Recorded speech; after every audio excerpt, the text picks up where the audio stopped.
Bonjour à tous, aujourd'hui dans cette chronique DVD réalisée en partenariat avec Sage Distribution, j'aimerais attirer votre attention sur un biopic sorti en DVD cet été sur un bienheureux de l'église catholique, Jean Duns Scott.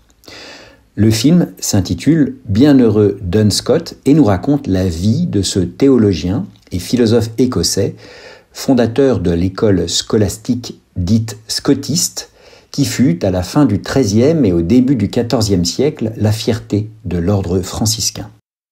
Né à Duns, en Écosse, d'où son nom, Jean entre très jeune dans l'ordre franciscain, à 14 ans.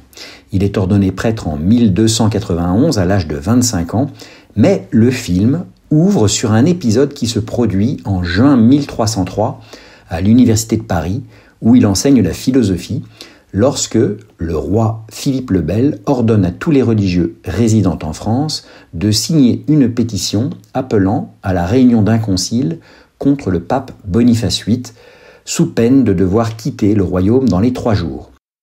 Duns Scott refuse de signer cette pétition et s'exile. On écoute un extrait. Philippe IV. Roi de France par volonté de Dieu, à tous les maîtres de théologie, des arts, de droit et de médecine du royaume.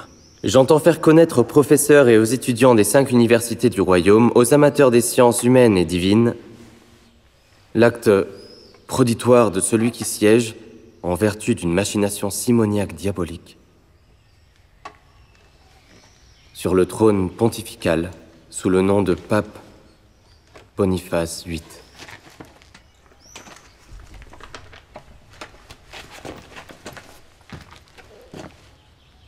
Sauf votre respect, monsieur le doyen, je ne peux pas... Vous le devez.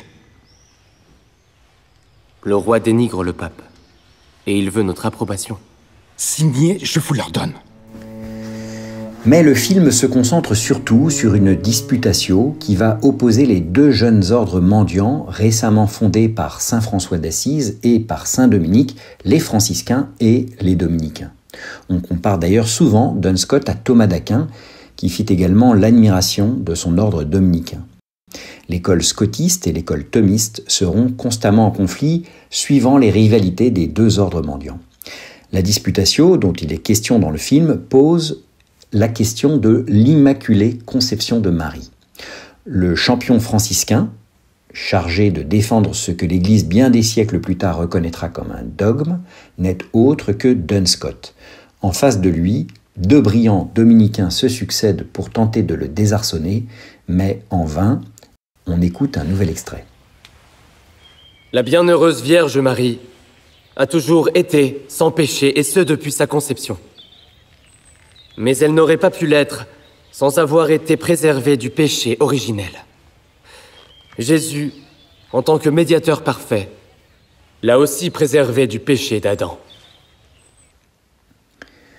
Pour découvrir la vie du bienheureux Duns Scott, je vous encourage à voir ce biopic qui est désormais disponible en DVD dans toutes les librairies religieuses ainsi que sur la boutique en ligne laboutiquesage.fr, la boutique SAJE.fr. Il est également accessible en vidéo à la demande sur la plateforme www.sageplus.fr. À bientôt!